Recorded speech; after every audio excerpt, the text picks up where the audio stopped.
ಕರ್ನಾಟಕದಲ್ಲಿ ನಡೀತಾ ಇರ್ತಕ್ಕಂಥ ಉಪಚುನಾವಣೆ ಅಂತ ಕಣ್ಣಾಯಿಸೋಣ. ದಾವಣಗೆರೆ ಕ್ಷೇತ್ರ ಬಹಳ ರಾಜಕೀಯವಾದಂಥ ಒಂದು ವಿಶ್ಲೇಷಣೆಗೆ ಕಾರಣವಾದಂಥ ಕ್ಷೇತ್ರ. ಆ ಕ್ಷೇತ್ರದಲ್ಲಿ ಏನಾಗ್ತಾ ಇದೆ, ಸಮರ್ಥ ಶಾಮನೂರು ಮತ್ತು ಶ್ರೀನಿವಾಸ್ ದಾಸ್ ಕರಿಯಪ್ಪ ಆ ಫೈಟನ್ನು ನೋಡೋಣ. ಒಂದು ಇಂಪಾರ್ಟೆಂಟ್ ಅಪ್ಡೇಟ್ ಇದೆ, ನೋಡೋಣ ಬನ್ನಿ. Breaking news.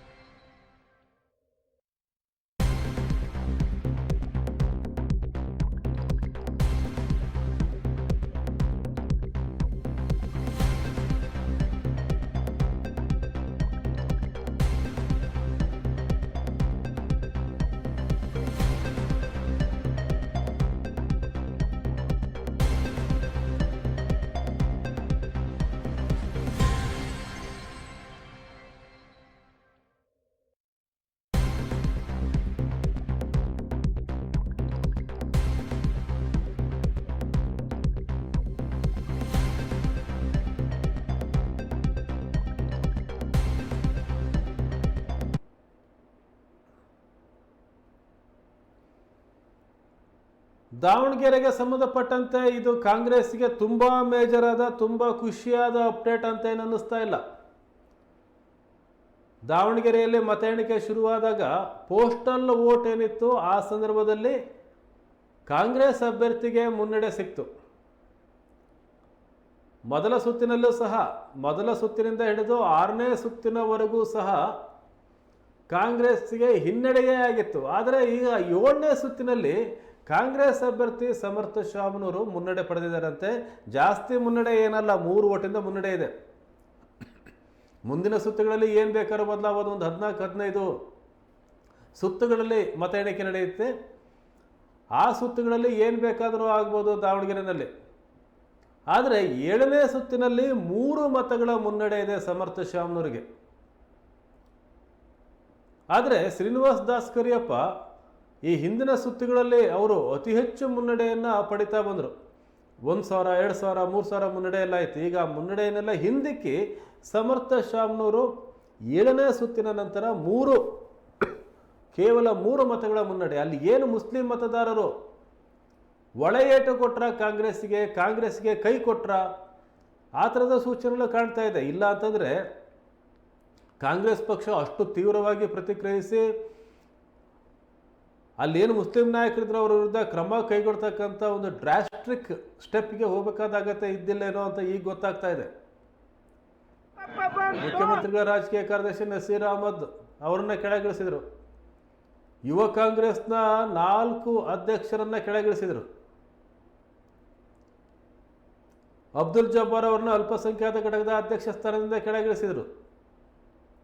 ಸಾಲು ಸಾಲಾಗಿ ಮುಸ್ಲಿಂ ನಾಯಕರನ್ನ ಪಕ್ಷದ ಅಧಿಕಾರದಿಂದ ಕೆಳಗಿಳಿಸಿದರು. ಈಗ ಗೊತ್ತಾಗ್ತಾ ಇದೆ ಮುಸ್ಲಿಂ ನಾಯಕರು ಕಾಂಗ್ರೆಸ್ಗೆ ದಾವಣಗೆರೆ ಕ್ಷೇತ್ರದಲ್ಲಿ ಕೈ ಕೊಟ್ಟಿದ್ದಾರೆ ಅಂತ.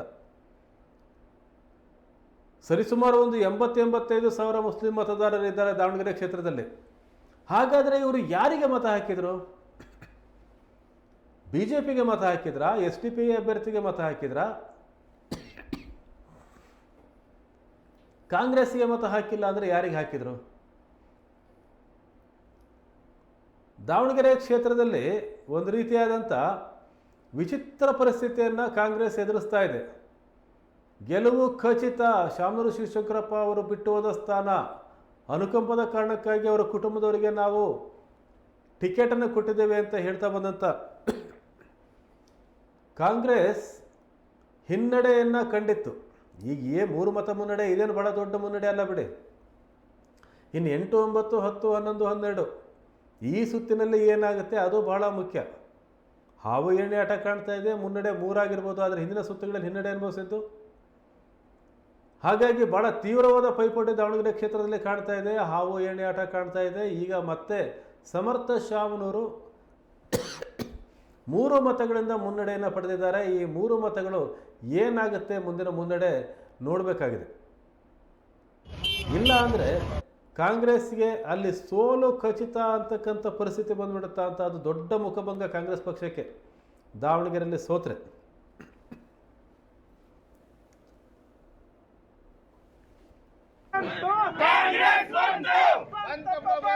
ಕಾಂಗ್ರೆಸ್ ಬಂತು 2028ಕ್ಕೆ ಮತ್ತೆ ಬರ್ತೇವೆ.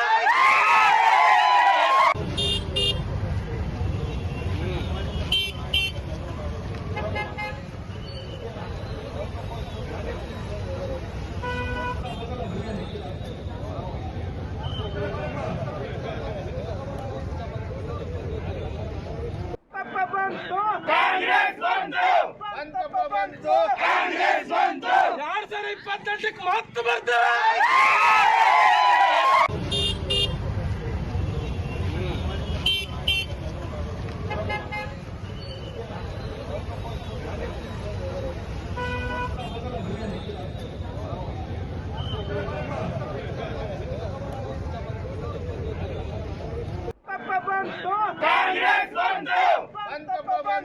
ಕಾಂಗ್ರೆಸ್ ಬಂತು 2028ಕ್ಕೆ ಮತ್ತೆ ಬರ್ತೇವೆ.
ಬಾಗಲಕೋಟೆ ಉಮೇಶ್ ಮೇಟಿ